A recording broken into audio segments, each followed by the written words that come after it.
வணக்கங்க. நம்ம இன்னைக்கு அறுசுவை அரிசியில் ரேஷன் கோதுமையை வச்சு ரெசிபி தான் பார்க்க போகிறோங்க. ரேஷன் கோதுமையை பக்குவமாக சமைக்கும் முறையை நம்ம பார்ட் 1ல் ரேஷன் கோதுமையோட நன்மைகளும் சுத்தப்படுத்தி மாவு கோதுமை ரவை தயாரிப்பது எப்படின்னு சொல்லியிருக்கோங்க.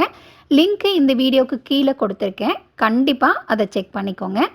பார்ட் 1 வீடியோவில் 2 கோதுமை பற்றி நான் சொல்லியிருக்கேன். என்ன டிஃப்ரெண்ட்டுன்னு கமெண்ட்டில் கேட்டிருந்தீங்க. சிவப்பு கோதுமையை வச்சு புட்டு, இடியாப்பம், தோசையும், வெள்ளை கோதுமையை வச்சு சப்பாத்தி, பூரி, பாஸ்தா, நூடுல்ஸு செஞ்சால் ரொம்ப நல்ல சுவையாக இருக்குங்க. நம்ம இந்த வீடியோவில் சிகப்பு கோதுமையை பயன்படுத்தி தான் செஞ்சுருக்கோங்க. இந்த வீடியோவில் நம்ம ரெடி பண்ணி வச்சுருக்கிற கோதுமை மாவை பயன்படுத்தி ஆரோக்கியமான முறையில் 2 விதமான சுவையான புட்டு செய்கிறது எப்படின்னு தான் பார்க்க போகிறோங்க. இந்த ரெசிபி புதுசாக இருக்குங்க, ஸ்கிப் பண்ணாமல் பாருங்கள். வீடியோவில் போகிறதுக்கு முன்னாடி நம்ம சேனலை இதுவரை சப்ஸ்கிரைப் பண்ணாமல் இருந்தால் சப்ஸ்கிரைப் பண்ணிக்கோங்க. கூடவே பக்கத்தில் இருக்கிற பெல் ஐக்கானையும் கிளிக் பண்ணி வச்சுக்கோங்க ஃபார் மோர் வீடியோஸ். ரேஷன் கோதுமையை சுத்தப்படுத்தி ஊற வச்சு காய விட்டு வறுத்து அரைச்சி அதிலிருந்து மாவும் ரவையும் ரெடி பண்ணியிருக்கோங்க.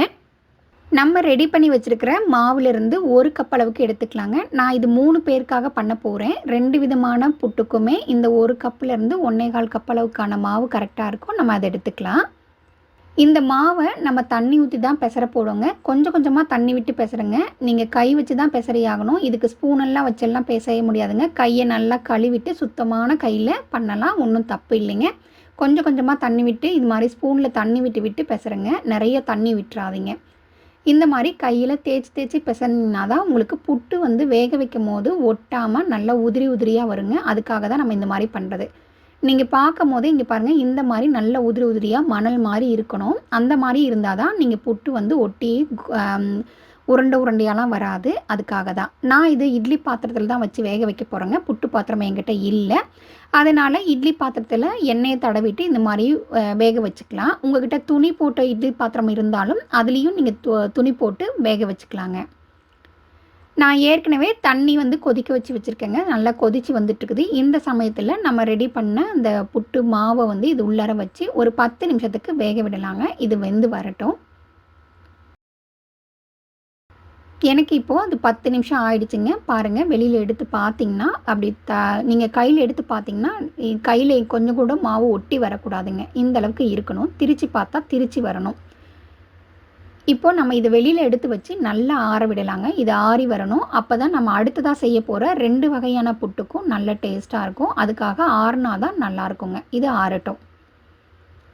இப்போ இது ஆறிருக்க சமயத்தில் நம்ம காரப்புட்டுக்கு ரெடி பண்ணிக்கலாங்க. அதுக்காக எண்ணெயை சூடு பண்ணி நல்லா எண்ணெய் சூடானதுக்கப்புறம் கடலைப்பருப்பு ஒரு டேபிள் ஸ்பூன் அளவுக்காவது போட்டுக்கோங்க. கொஞ்சம் நிறையா இருக்கணும். அதுக்கப்புறம் கடுகும் சீரகமும் போட்டு நல்லா பொரிஞ்சு வர அளவுக்கு நல்லா தாளிச்சு விடுங்க. அதுக்கப்புறம் இஞ்சி போட்டுக்கலாங்க. பொடியாக நறுக்கின இஞ்சும் 2 வரமிளகாயும் போட்டு நல்லா வதக்கி விடுங்க. உங்களுக்கு வரமிளகாய்க்கு பதிலாக பச்சை மிளகாய் கூட போட்டுக்கலாம். நான் எப்போவுமே வரமிளகாய் தான் பயன்படுத்துகிறேன். இப்போ அது கூடயே ஒரு 1/2 கப் அளவுக்கான வெங்காயம் பொடியாக நறுக்கி வச்சு அதையும் வதக்கி விட்டுக்கிறேங்க. கூடவே பெருங்காயத்தூளும் போட்டுக்கலாம். போட்டு நல்லா கலந்து விடுங்க. வெங்காயம் நல்லா வதங்கியிருக்கணுங்க. அந்த சமயத்திலேயே நம்ம கொஞ்சம் கருவேப்பிலையும் போட்டு இது வதக்கிக்கலாம். வெங்காயம் நல்லா வதங்கினதுக்கு அப்புறம் நம்ம இது கூட கேரட் சேர்த்துக்கலாங்க. கேரட்டு ஒரு 1/2 கப் அளவுக்கு இருந்தால் போதும். நிறைய கேரட் தேவையில்லை. அது கூடயே உப்பு சேர்த்து இதை வதக்கி விட்டுக்கலாம். வெங்காயம் ஏற்கனவே நல்லா வதங்கியிருக்கிறதுனால கேரட்டு நிறைய வதக்கெல்லாம் தேவையில்லைங்க. லைட்டாக பரட்டி விட்டால் போதும். அந்த சூட்லேயே கேரட் வதங்கி வந்துடும். இப்போ அடுப்பை ஆஃப் பண்ணி இதை எடுத்து ஆற விடலாங்க. இது நல்லா ஆறி வந்துருச்சு. ஆறினதுக்கப்புறம் நம்ம ஏற்கனவே எடுத்து வச்சுருந்த புட்டு மாவும் ஆறிருக்குங்க. இப்போ உங்களுக்கு தேவையான அளவுக்கு புட்டு மாவை இந்த கலவையில் போட்டு நல்லா கலந்து விட்டுக்கோங்க. இது கலர்றதுக்கு முன்னாடி எலுமிச்சை சாறு 1 டீஸ்பூன் அளவுக்கு 1லேருந்து 1.5 டீஸ்பூன் அளவுக்கு எலுமிச்சை சாறும் இதில் புழிஞ்சு விட்டுட்டு நல்லா கலந்து விட்டு எடுத்து வச்சுருங்க. அவ்வளோதாங்க. காரப்புட்டு நல்ல சூப்பரான சுவையில் நல்ல லைட்டாக புளிக்கவும் செய்யும். நல்ல டேஸ்டியாக இருக்குங்க. நீங்களும் இதை உங்கள் வீட்டில் செஞ்சு பாருங்கள், அருமையாக இருக்கும். இந்த மாதிரி ஒரு முறை காரப்புட்டு செஞ்சு கொடுத்தீங்கன்னா கண்டிப்பாக உங்கள் வீட்டில் இருக்கிறவங்க எல்லாருமே விரும்பி கேட்பாங்க.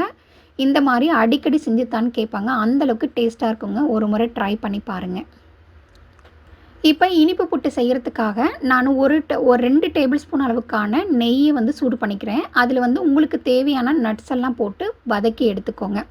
நான் வந்து முந்திரியும் பாதாமும் முதல்ல வறுக்காமல் வச்சுருந்த பாதாம் முந்திரி போடுறேன். அதனால் கொஞ்சம் நேரம் வறுத்துட்டுட்டு இதெல்லாம் ஏற்கனவே வறுத்து வச்சுருக்கேங்க. இந்த பருப்பெல்லாம் அதையும் சேர்த்து லைட்டாக வதக்கி விட்டுக்கலாங்க. இப்போ நெய்யோட வாசம் வர அளவுக்கு நல்லா இது வறுபட்டு வந்துருங்க. இதை வெளியே எடுத்து வச்சிடலாம். இப்போ நம்மளோட புட்டு மாவும் நல்லா வெந்து ஆறி இருக்கும். ஆறுனத்துக்கு அப்புறம் நம்ம வேக வச்ச புட்டு மாவு நல்லா ஆறுனத்துக்கு அப்புறம் வெல்லம் சேர்த்துக்கோங்க.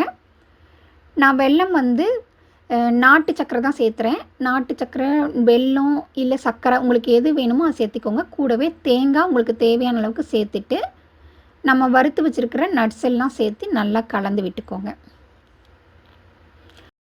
இந்த புட்டு மாவில் நம்ம உப்பு எதுவும் போடலை. ஏன்னா நம்ம ஏற்கனவே மாவு அரைக்கும் போது உப்பு மாவு போட்டிருக்கோங்க. எக்காரணத்தை கொண்டு போட்டுறாதீங்க. அவ்வளோதாங்க, இனிப்பு புட்டும் ரெடி ஆகிடுச்சி. நீங்கள் இந்த முறையில் கார புட்டும் இனிப்பு புட்டும் ஒரு முறை உங்கள் வீட்டில் செஞ்சு பாருங்கள். உங்கள் வீட்டில் இருக்கவங்க கண்டிப்பாக விரும்பி சாப்பிடுவாங்க. இன்னொரு முறை செஞ்சு தான் கேட்பாங்க. இந்த வீடியோ உங்களுக்கு யூஸ்ஃபுல்லாக இருந்திருக்கும்னு நினைக்கிறேன். யூஸ்ஃபுல்லாக இருந்திருந்தால் ஒரு லைக் பண்ணிவிட்டு இந்த வீடியோவை உங்கள் ஃப்ரெண்ட்ஸ் கூடயும் ஷேர் பண்ணிக்கோங்க. தேங்க்யூ.